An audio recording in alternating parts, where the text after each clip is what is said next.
सत साहेब जय हो बंदी छोड़ की। भगत जी, आज दास आरती करते समय मेरे मन में ये ख्याल आया कि जब हम आरती कर रहे हैं तो चलो हमें सुनाई दे रहा है, हम बोल भी ले रहे, पढ़ भी लेते हैं, लेकिन जो बोल नहीं पाते, जो पढ़ नहीं पाते, जिनको सुनाई नहीं देता है, वो कैसे आरती करेंगे? वो कैसे? और वैसे भी एक बार आपने बोला नहीं था मदन पंत के नितिन को, कि कहा था कि भाई जो बहरा है उसको कैसे नाम दोगे? तो दास ने भी यही सोचा कि कैसे हो सकता है। फिर दास के अंदर परमात्मा ने अचानक प्रेरणा करी कि परमेश्वर कौन होता है? परमेश्वर एक सर्वव्यापी होता है, वो सब कुछ करने में समर्थ होता है। तो परमेश्वर कहते हैं कि अन, अन, अंधे को आँख दे, कोढ़िन को काया, और बाजन को पुत्र दे, निर्धन को माया। अगर वो अंधा है या वो बहरा है तो परमेश्वर कहते हैं मैं उसका पहले रोग ही क्यों ना दूर कर दूं, उसके बाद में सर्व सर्व कुछ दे दूंगा, मतलब उसको नाम भी दे दूंगा। पहले मैं उसका रोग दूर करूं कि उसको सुनाई नहीं देता है, तो उससे एक दृढ़ता भी आएगी, और दूसरी चीज़, जो मैं दे परमेश्वर जो देना चाहते हैं वो देंगे। और फिर जिस प्रकार से फिर मेरी इस दास की दृष्टि वहाँ पे गई, जैसे कि अदम सुल्तान, वो मतलब जो सिकंदर लोधी, जो परमेश्वर कहते नहीं, कढ़ाई में कढ़ाई में उंगली डाल दिया था। तो जब उसने उंगली डाला तो परमेश्वर कहते ना ना, उंगली ना डाल, तेरा हाथ जल जाएगा, मतलब हाथ गल जाएगा। तो फिर उंगली डालते ही उतना उसकी उंगली कट गई। परमेश्वर चाहते तो वही जगह उसकी चीज बंद कर देते, लेकिन परमेश्वर ने फिर उसकी पूरी पूरी उंगली वापस ला दी। तो कहने का दास की वहाँ दृष्टि गई कि परमेश्वर कह रहे कि हम तो चाहते तो वहाँ उंगली, उसकी उंगली वही जगह चीज बंद कर देते, उंगली एक निशान रह जाता कि हाँ इसकी उंगली कटी थी, लेकिन परमेश्वर ने वो रोग ही खत्म कर दिया, जिससे उसकी दृष्टि गई नहीं वहाँ पे कि मेरी कभी उंगली भी कटी थी। तो इस प्रकार से दास की सोच गई। तो भगत जी, दास का अनुमान सही है क्या? इस चीज़ पे विचार करके बताएं हमें। सत साहेब जय हो बंदी छोड़। बंदी छोड़ सतगुरु रामपाल जी महाराज जी की जय हो। परमपिता परमेश्वर जी की आप सभी प्यारी आत्माओं को मुझ पवन दास का सत साहिब सौरभ भगत जी दास कोशिश करेगा शॉर्ट में आप जी को इसका जवाब देने की। और आप जी ने जो सवाल किया है वो ये है कि मेरे मन में ये आया कि भाई जो व्यक्ति अंधा है, गूंगा है, बहरा है, उसको परमात्मा कैसे नाम दीक्षा देंगी, वो कैसे भक्ति करेगा, कैसे आरती करेगा, कैसे सुमरण करेगा। जो अंधा गूंगा बहरा है वो तो नाम ले ही नहीं सकता, उसको तो पता ही नहीं चलेगा कि मुझे कौन नाम दे रहा है, क्या नाम दे रहा है। देखिए भगत जी, दो बातें हैं। और एक चीज आपने कही कि भाई जैसे परमात्मा ने तो सिकंदर लोधी की उंगली भी ठीक कर दी थी। भगत जी वो समय डिफरेंट था, ये समय डिफरेंट है। ये कलयुग है, साथ में पिछली पीढ़ी है, साथ में परमेश्वर ने शिक्षा दे दी, शास्त्रों को घोट घोट के पिला दिया, और इन शास्त्रों को दिखाने के कारण ही आज परमात्मा जेल में है। परमात्मा दुनिया से बुरा बना हुआ है सिर्फ सच्चाई बताने के चलते। तो वो समय अलग था, ये समय डिफरेंट है भगत जी। उस समय परमात्मा ने सत्संग किए नहीं थे। उस समय अगर परमात्मा ने सत्संग किए होते, यदि कंप्लीट भक्ति का कोर्स दिया होता, तो आज आप और हम यहाँ ना होते, हम कब के पार हो जाते। तो वो समय नहीं था भगत जी, क्योंकि परमेश्वर ने पहले से ही समय को निश्चित किया हुआ है। हर युग में पार होने का परमेश्वर इस कलयुग की पिछली पीढ़ी को ही माध्यम बनाते हैं। तो 650 साल पहले जब परमेश्वर आए थे धरती पे, तो उन्होंने सत्संग किए नहीं, बल्कि उन्होंने सत्संग बनाए थे आज के लिए। 650 साल पहले परमेश्वर ने केवल यह साबित करना था कि वेदों में जो परमात्मा की महिमा लिखी हुई है उसको उन्होंने साबित करके दिखाना था आज के लिए। तो आज के लिए परमात्मा ने 650 साल पहले आके सत्संग बनाए। आज परमेश्वर हमें जो कहानी, जो किस्से सुनाते हैं, गणिका माई की, रविदास जी के, मीराबाई के, नानक जी के, जीवा दत्ता के, बहुत सारे जो किस्से कहानियां परमात्मा हमें सुनाते हैं इस भक्ति पे दृढ़ता पैदा करने के लिए, तो उस समय परमेश्वर ने वो घटनाएं घटित की और वो एग्जाम्पल बन गए, और आज हमारे लिए वो सत्संग रूप में वही परमात्मा सत्संग के माध्यम से पेश कर रहा है। तो उस समय परमेश्वर ने सत्संग किए नहीं, बल्कि सत्संग परमात्मा ने बनाए थे। और परमात्मा के क्या क्या गुण होते हैं, क्या क्या लक्षण होते हैं, क्योंकि वेदों में जो परमेश्वर की महिमा लिखी हुई है उसको परमात्मा ने साबित करना था उस समय आके। जैसे परमात्मा हर युग में केवल एक बार ही कमल के फूल पे शिशु रूप में प्रकट होते हैं। तो चारों युगों में केवल एक एक बार ही परमात्मा शिशु रूप में कमल के फूल के ऊपर प्रकट हुए, और उन्होंने पूरा जीवन एक वो लीला की। क्योंकि वेदों में यही लिखा हुआ है कि परमात्मा शिशु रूप में एक कमल के फूल के ऊपर जो विकसित होता है किसी तालाब में, और फिर एक निसंतान दंपत्ति उस परमात्मा को उठा ले जाते हैं। फिर कवारी गायों के दूध से उस परमात्मा की परवरिश होती है। फिर वो परमात्मा बचपन से ही अपनी लीला शुरू कर देता है, ज्ञान देके लोगों को अपना बनाता है। ये वेदों में लिखा हुआ है। तो परमेश्वर ने हर युग में एक जीवन ऐसा यहाँ पे लीला करके दिखाना पड़ता है, उस वेदों वाली महिमा को सत्य साबित करने के लिए, ताकि वेद झूठे ना पड़ जाएं।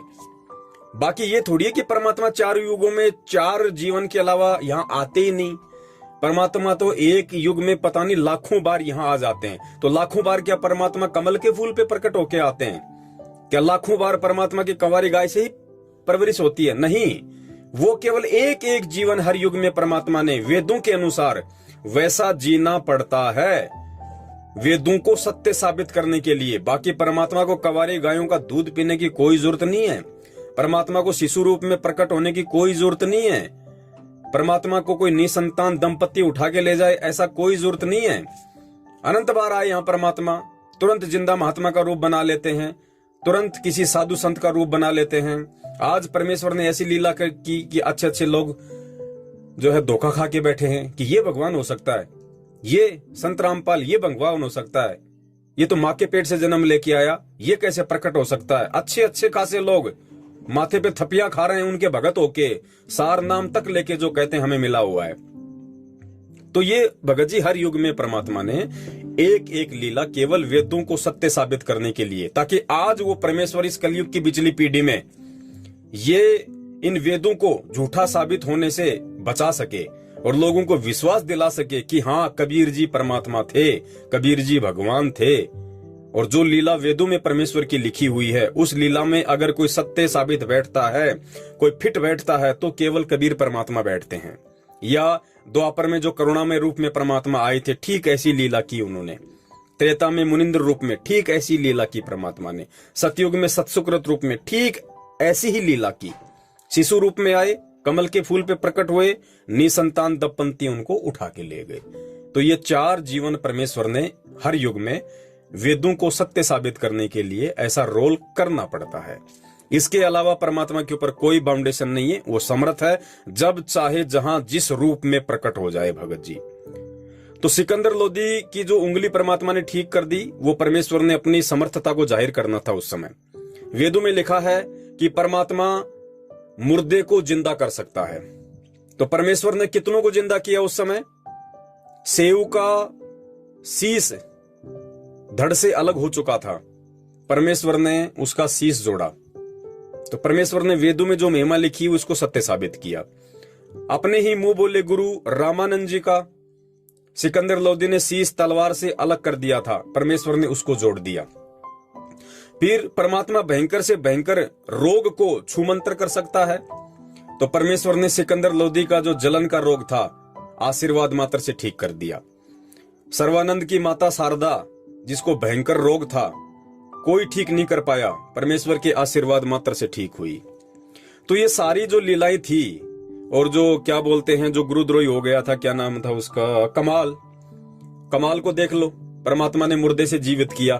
तो ये केवल और केवल वेदों में लिखी हुई अपनी महिमा को सत्य साबित करने के लिए परमेश्वर ने उस समय ये लीला की थी। क्योंकि उस समय भगत जी ज्ञान आधार नहीं था, उस समय शिक्षा नहीं थी, उस समय शास्त्रों को नहीं दिखाया गया था, ना शास्त्रों का उस समय हिंदी में अनुवाद था। तो उस समय ना तो हम उन शास्त्रों के ज्ञान को ग्रहण करने के लायक थे और ना ही उस समय वो पार होने का समय था। इसलिए उस समय परमात्मा ने इन वेदों में लिखी हुई महिमाओं को सत्य साबित करने के लिए चमत्कार करने पड़े। प्रत्यक्ष चमत्कार परमेश्वर ने करने पड़े। परमात्मा बताते हैं एक बार कितने वो कोढ़ी थे। जैसे एक को मालूम पड़ा कि भाई ऐसे ऐसे कोई कबीर जी है, जाते ठीक कर देता है, तो लोग उस समय भक्ति के लिए थोड़ी आ रहे थे, रोग निवारण के लिए आ रहे थे। वो कोढ़ी गया, बोले महाराज जी ठीक कर दो। महाराज जी बोले भाई भक्ति करनी पड़ेगी। हाँ जी करूंगा जी, भक्ति करूंगा, खूब करूंगा। तो बोला तेरे जैसे और कितने यहाँ पे? बोले जी बहुत हैं। बोले सबको ले आ। तो पता नहीं, गुरुजी बताते हैं 365 थे, 265 थे, सारे के सारे आ गए और परमेश्वर ने उनको आशीर्वाद दिया। 90% तो सेम टाइम परमात्मा ने उनको ठीक कर दिया। और बाकी बोला भाई अब भक्ति करो, बकवादों से दूर हटो, धीरे धीरे परमात्मा ठीक करेगा। फिर क्या हुआ, क्योंकि ज्ञान से नहीं जुड़े थे ना, थोड़े दिन बाद बताया गुरुजी ने कि वो तो ठीक ठाक हो गए। और थोड़े दिन बाद फिर वो तो लगा के सूट साट बढ़िया कपड़े पहन के और फिर वो तो बटेऊ बन के आने लगे। और कोई कह रहे भगत जी झाड़ू निकाल दे। क्यों? तू निकाल दे। तो परमात्मा ने बताया भाई वो ज्ञान आधार नहीं था उस समय। तो इसलिए भगत जी वो प्रत्यक्ष चमत्कार परमेश्वर ने पहले के युगों में इसलिए करने पड़े क्योंकि वेदों में लिखी हुई अपनी महिमा को परमेश्वर ने सत्य साबित करना था कि परमात्मा रोगी का रोग निवारण कर दे, परमात्मा मुर्दे को जिंदा कर दे, परमात्मा कुछ भी कर दे। आज का जो समय है भगत जी वो ज्ञान आधार का समय है। आज सत्संग परमेश्वर हमें सुना रहे हैं और पहले की उन घटनाओं का जिक्र कर रहे हैं। तो भगत जी आज हमने विश्वास करना होगा कि हाँ भाई मेरे बाप के अंदर ये सारे गुण, ये सारे लक्षण मौजूद हैं। और फिर ज्ञान आधार से ये भी समझना होगा कि परमेश्वर को स्वयं परमेश्वर ही साबित कर सकता है। जैसे गुरुजी ने कहा ना कि अपने द्वारा रची गई सृष्टि को कोई दूसरा नहीं बता सकता, खुद वो परमात्मा सतगुरु की भूमिका करके आता है, तत्वदर्शी संत की भूमिका करके आता है। तो आज परमेश्वर स्वयं एक तत्वदर्शी संत की भूमिका में आ गए हैं और अपने द्वारा रची गई सृष्टि को खुद ही बता रहे हैं, दूसरा कोई नहीं बता सकता भगत जी। अब आपका जो सवाल है वो ये है कि जो व्यक्ति अंधा गूंगा बहरा है वो आज कैसे भक्ति करेगा, उसको कैसे मालूम पड़ेगा? क्योंकि अंधा गूंगा बहरा ना तो मंत्र सुन सकता, ना मंत्र ले सकता, ना मंत्र जाप कर सकता, ना उसको पता। तो देखो भगत जी यहाँ पे हमने ज्ञान को आधार बनाना पड़ेगा, वरना ये काल भगवान ऐसी ऐसी शंकाओं के बीज हमारे अंदर 1000 प्रकार के डालेगा इस समय। क्योंकि साम दाम दंड भेद, और इससे भी यदि कोई घटिया नीति इसके पास में होगी शिष्य को सतगुरु से दूर करने की, तो वो इस समय करेगा भगत जी, और वो यही कर रहा है। तो देखिए भगत जी इस चीज को हमने ज्ञान आधार से समझना पड़ेगा। ज्ञान आधार से कैसे? परमेश्वर की वाणी है कि साधु से ती मस्करी, चोरा नाल खुशाल, मल अखाड़ा जीतेंगे युगन युगन के माल। यानी इस कलयुग में आज आप और हम जो परमेश्वर की शरण में हैं, सतगुरु की शरण में हैं, तो हम कोई पहली बार नहीं आए भगत जी। क्योंकि कलयुग में मानव जन्म मिलना और परमेश्वर के समकालीन होना और फिर उस परमेश्वर के सत्संग समझ में आना, परमेश्वर से नाम दीक्षा मिलना, ये भगत जी कोई सामान्य बात नहीं है। ये युगों युगों की भक्ति का ये प्रतिफल होता है। युगों युगों के भक्ति, शुभ कर्मों का, संस्कारों का, पुण्य कर्मों का ऐसा जोड़ बैठता है और सतगुरु की फिर विशेष दया, तब जाके हम सतगुरु के समकालीन होते हैं। और वो भी मोक्ष टाइम, ये पीक टाइम है भगत जी। चारों युगों में परमेश्वर ने जिस समय को मोक्ष के लिए निर्धारित किया है, उस समय मानव जन्म मिलना और उस सतगुरु की शरण प्राप्त होना। आज देखो 8 अरब के आसपास जनसंख्या है और 8 अरब की तुलना में मुश्किल से 15-20 लाख आज गुरुजी के शिष्य, 1% भी नहीं है। और 1% में आप और हमारा नंबर आ जाना, ये कितनी बड़ी बात है भगत जी। तो ये हमारे युगन युगन के संस्कार हैं। अब भगत जी हम कोई पहली बार नहीं आए इस कलयुग में, पता नहीं कितने जन्म पूर्व में हमने परमेश्वर की शरण प्राप्त की है। और इस कलयुग में भी हम अनंत बार सतगुरु की शरण में आए, लेकिन अपनी किसी कमजोरी से रह गए। जैसे आज क्या हो रहा है, 70% संगत है जो सतलोक आश्रम मैनेजमेंट हरियाणा के पीछे चल रही है।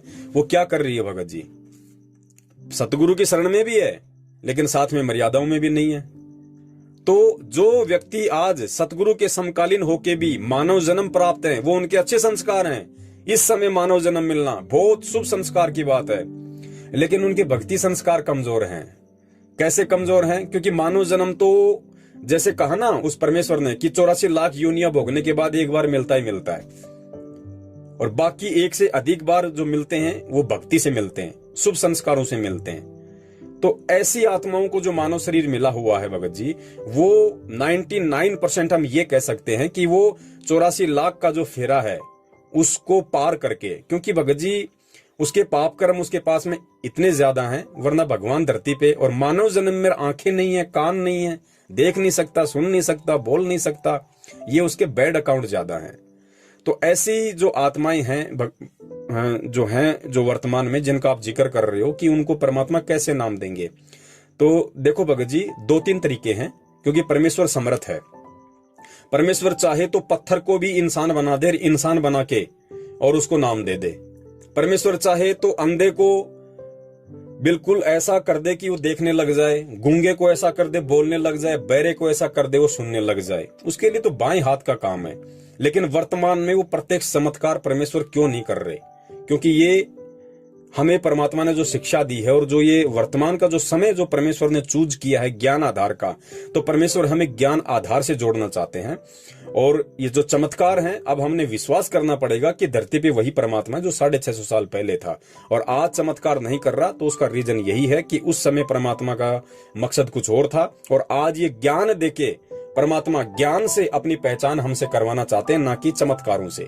चमत्कार से पहचान करने वाले यही धक्के खा रहे हैं 64 के 64 लाख।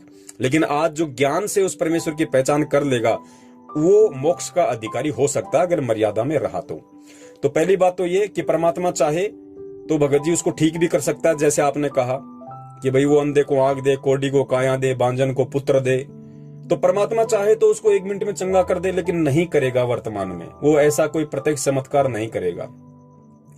अब क्या हो उस आत्मा के साथ, फिर वो कैसे भक्ति करे? तो उसके 2 तरीके हैं भगत जी। अगर उसका कोई शुभ संस्कार ऐसा हुआ, कोई ऐसा संस्कार उसका हुआ, तो भगत जी देखो, हमें जैसे रात को सौपन आते हैं, अब सौपन आते हैं तो हमारी आत्मा से सारा खेल चलता है वो। तो सौपन में उसको परमात्मा नाम दीक्षा दे सकते हैं, जो भी मंत्र चाहे, क्योंकि भगत जी आत्मा जो होती है ना गूंगी होती है, ना बहरी होती है, ना अंधी होती है। और सौपन में देखो हम ऐसे ऐसे बात करते हैं और फिर हम सुबह बताते हैं कि यार मैं सौपन में ऐसा था, मैं उससे बात कर रहा था, गुरुजी आए, मैंने गुरुजी को दंडवत किया, मैंने गुरुजी से ये पूछा वो पूछा। लेकिन आप तो सो रहे थे, आपका शरीर तो सो रहा था, ना आपके होठ हिल रहे थे, ना आपकी आंखें खुली हुई थी, फिर आप बात कैसे कर रहे थे? तो वो आत्मा से बातें हो रही थी। तो परमेश्वर चाहे तो उस अंधे गूंगे बहरे व्यक्ति को सौपन में उसको नाम दीक्षा दे सकते हैं। और फिर जो मन होता है, मन को भगत जी ना देखने की जरूरत है, ना बोलने की जरूरत है, ना चलने की जरूरत है। वो मानसिक जाप वो कर सकता है अपना, जैसा उसको गुरुदेव ने सौपन में बताया वो। और उस परमेश्वर की समर्थता से उसको एक एक शब्द सौपन का याद भी रहेगा। परमेश्वर चाहे तो उसको याद भी रखेंगे कि बेटा मैंने क्या कहा तेरे को सौपन में। तो उसी आधार से वो अपना मंत्र जाप करेगा। परमात्मा उसको मर्यादा भी समझा देंगे कि क्या करना है क्या नहीं करना। जो भी है, एक तरीका यह है कि परमात्मा सौपन में उसको नाम दीक्षा देके उसको उससे भक्ति शुरू करवा सकते हैं। हमें लगेगा कि ना बोल रहा, ना सुन रहा, ना देख रहा, लेकिन वो आत्मा से परमात्मा का खेल है। सौपन में आए, परमेश्वर ने मंत्र दिया, बातें बताई, हो गया काम शुरू। हमें नहीं पता, लेकिन वो अपना मन ही मन में मंत्र जाप कर रहा है। दूसरा तरीका यह है, परमात्मा उसकी आत्मा को बाहर निकाल के और उसको, जैसे कि परमात्मा नानक जी की आत्मा को निकाला, और जैसे परमात्मा बताते हैं कि गरीबदास जी महाराज जी की आत्मा को निकाला, धर्मदास जी की आत्मा को निकाला, उनको सतलोक लेके गए, बीच में उनसे बातें करते गए। तो परमात्मा उस शरीर से उस आत्मा को कुछ समय के लिए निकाल सकते हैं।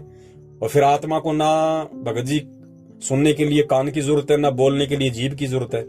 तो परमात्मा ऐसी परिस्थिति में भी अपनी उस आत्मा को नाम दीक्षा दे सकते हैं और नाम दीक्षा देके फिर वापस उसको शरीर में भेज सकते हैं। वो अपना आराम से, चाहे उसको सुनाई दे दिखाई ना दे, वो आराम से अपना मंत्र जाप अपना मन ही मन में वो करता रहेगा। और तीसरी स्थिति क्या होती है भगत जी इसके अंदर? तीसरी स्थिति ये है कि ऐसी आत्माओं को यदि कोई कहे कि भाई चलो इसको गुरुजी के पास लेके चलते हैं, तो वो उस आत्मा का रिचार्ज लगेगा। वो परमात्मा के आशीर्वाद से रिचार्ज होना शुरू हो जाएगी। धीरे धीरे धीरे धीरे उसके संस्कार बनने शुरू हो जाएंगे। होंगे कैसे? सतगुरु जहां भी हो, जिस भी आश्रम में हो, हम उस भाई को वहां ले जाएं, जिसको ना दिखाई देता है, ना सुनाई दे सकता है, ना मतलब कुछ भी। एक तरीके से वो पत्थर है मानव रूप में। हम उसको सतगुरु के पास ले जाएं और जैसे हम गुरुदेव से आशीर्वाद प्राप्त करते हैं, वैसे ही उस भाई को भी लाइन में लगा के गुरुदेव से आशीर्वाद हम दिलवाएं। और जो भी हमने बोलना हो, हम गुरुदेव से उसके प्रति हम उसकी प्रार्थना कर दें कि गुरुजी ऐसी ऐसी बात है, और मालिक अगर आपकी हो जाए दया तो ये आपकी आत्मा है। पर परमेश्वर आपने हमें निमित्त बनाया, हम इस भाई को आपकी प्रेरणा से यहां ले आए। तो सतगुरु क्या करेगा, उसको आशीर्वाद देगा, उसको साधारण तरीके से उसके सिर पे हाथ रखेगा, उसको आशीर्वाद देगा। भगत जी, आशीर्वाद का मतलब क्या है, ये हमने अब ज्ञान आधार से समझना पड़ेगा। ये परमेश्वर वही है जो 650 साल पहले था, और 650 साल पहले परमेश्वर ने आशीर्वाद की महिमा बताई कि तोताद्री शहर में जब पंडितों का भंडारा था, और जब नीच जाति का होने के कारण और कबीर जी को पंडितों वाले भंडारे में खाना खाने से रोका गया कि भैया पंडितों के भंडारे में वो खाना खाएगा जो 5 श्लोक और वेदों के बोलेगा। तो वहां उस समय सबको पता था कि भाई ये श्लोक संस्कृत में केवल पंडित ही बोल सकते हैं, आम व्यक्ति के बस की बात नहीं है। तो परमेश्वर ने लीला करनी थी। जब परमेश्वर वहां गए तो उन्होंने पंडितों ने रोक दिया, बोले कहां जा रहे हो कबीर? बोले भंडारा।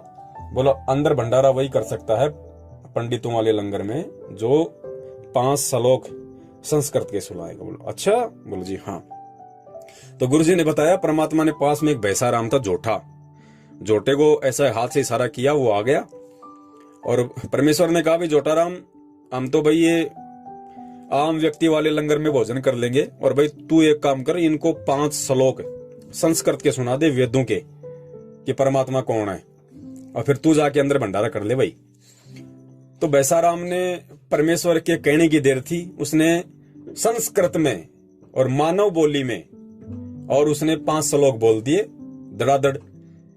और फिर परमेश्वर ने कहा कि भैंसाराम ऐसी बात नहीं बनेगी, देख कहीं ये पंडित लोग ये कहें कि भाई भैंसाराम को तो खाली संस्कृत बोलनी आती है, हिंदी भी अनुवाद करके बता दे। तो भैंसाराम ने फिर हिंदी में बताया उनका अनुवाद उन मंत्रों का कि अरे नालायको, ये जो सामने खड़ा है ना कबीर, ये भगवान है, ये परमात्मा है। तो भगत जी ये वही हाथ है, ये वही आशीर्वाद है। जब एक आशीर्वाद मात्र से, और जो अनहोनी परमात्मा ने उस समय कर दी कि जानवर कभी इंसान की आवाज नहीं बोल सकता, लेकिन परमेश्वर के कहने मात्र से और उस एक आशीर्वाद से, थप्पी मारने से, और जब एक जानवर इंसान की आवाज बोलकर, वो भी वेदों के मंत्र और उनका हिंदी अनुवाद जो आज आप और हम नहीं कर सकते, इतने समझाने के बाद उसने कर दिए, तो वो परमेश्वर का आशीर्वाद कोई साधारण नहीं है जो उस अंधे गूंगे बहरे व्यक्ति को परमात्मा देंगे। और पता नहीं वो 1 बार लेगा, 2 बार लेगा, 1000 बार लेगा, और धीरे धीरे उसके पाप कर्म कटेंगे। तो वो उसका वो जो आत्मा है, उस आत्मा का जो कनेक्शन है आपने परमात्मा से जोड़ दिया। अब उस आत्मा और परमात्मा के बीच का मैटर है, उसको कब पार करना है, कब पार नहीं करना है। हो सकता है आज वो आशीर्वाद ही ले रहा है, उसका शरीर छूट जाए एक समय बाद में, तो उसके संस्कार तो बन गए ना। तो उस आशीर्वाद मात्र से, उस संस्कार मात्र से परमात्मा फिर उसको मानव जन्म दे के अपनी शरण में लेंगे। और हो सकता है अगले जन्म में परमात्मा उसका 1 विकार दूर कर दे, 2 विकार दूर कर दे, 3 दूर कर दें, और आप और हमारी तरह सामान्य व्यक्ति का जन्म दे दें, और फिर किसी के मार्फत परमात्मा उसको अपनी शरण में ले ले, फिर उसकी भक्ति शुरू कर दे, फिर उसका रिचार्ज शुरू हो गया। तो इस तरीके से परमात्मा उस आत्मा को धीरे धीरे अपनी शरण में लेते हुए, और एक दिन ऐसा आएगा जैसे आज आप और हम ऐसे सामान्य व्यक्ति की स्थिति में है, हम अच्छे से परमेश्वर के ज्ञान को भी समझ रहे हैं, हम उस परमेश्वर को भी समझ रहे हैं, उनकी लीलाओं को भी हम समझने का प्रयास उन्हीं के आशीर्वाद से कर रहे हैं। तो ऐसी स्थिति में परमात्मा उसको खड़ा कर देगा, फिर उसका मोक्ष कर देगा। और ये जो जन्म आज उस भाई को प्राप्त है अंधे गूंगे बहरे का, आप और हमें भी तो न जाने कितनी बार मिला है, और हमें भी परमात्मा ने इसी प्रोसीजर से इस भक्ति पे लगाया है, इसी भक्ति पे। तो जिस प्रकार केवल 1 या 2 जन्मों में हम पार नहीं हो सके, हमने लाखों जन्म लेने पड़े, इसी प्रकार भगत जी हो सकता है लाखों युगों पहले हमारा शुरुआत थी, हो सकता है उस भाई की आज शुरुआत हो। तो ये परमेश्वर का काम है, हम इन चीजों पे ज्यादा बहस ना करें तो ही उचित होगा। क्योंकि भगत जी परमात्मा किसको नाम देंगे, किसको नाम नहीं देंगे, अंधे को कैसे देंगे, गूंगे को कैसे देंगे, बहरे को कैसे देंगे, ये मैटर परमेश्वर का है। ये काल इस समय भगत जी ऐसा ही करेगा, हमें फालतू की चीजों में ज्यादा लपेट के रखेगा। ठीक है, आपने सवाल किया, परमेश्वर ने ज्ञान आधार से जवाब दिलवाया। हो सकता है आपकी तरह काफी लोगों के मन में ये शंका हो, तो हो सकता है परमेश्वर ने एक तीर से अनेकों शिकार करने हो, उनकी भी शंकाओं का समाधान हो जाए इस ऑडियो वीडियो के माध्यम से। लेकिन मेरी आपसे पर्सनली ये मेरा आपसे ये निवेदन है, ये रिक्वेस्ट है कि आप जी समझदार हैं, आपके ऊपर परमेश्वर की विशेष मेहर है, क्योंकि अभी आपने केवल संकल्प नाम दीक्षा ही ली हुई है और आपके अंदर जो दृढ़ता है वो दृढ़ता बहुत ही कम भक्तों में देखने को मिलती है जिनको ऑलरेडी मंत्र दीक्षा मिली हुई है। तो परमेश्वर दया करें, हम अपने आत्म कल्याण के विषय में और उन चीजों के विषय में ज्यादा सोचें जिन चीजों से बहुत सारे भक्तों का जो है फायदा होना हो, बहुत सारे भक्तों का समाधान होना हो। तो ये तो परमात्मा के बीच का मैटर है कि परमात्मा उसको कैसे नाम देंगे, कैसे नाम नहीं देंगे, अंधे गूंगे बहरे के साथ में क्या करेंगे, ये मालिक जाने, मालिक का काम जाने। हमें परमेश्वर ने सीधे साधे रूप में मानव जन्म दे दिया, अपनी भक्ति दे दी, अपने शरण में ले लिया, हमें ये ज्ञान समझा दिया, हमारे लिए इतना ही पर्याप्त है। सत साहेब, जय हो बंदी छोड़ की। बंदी छोड़ सतगुरु रामपाल जी महाराज जी की जय हो।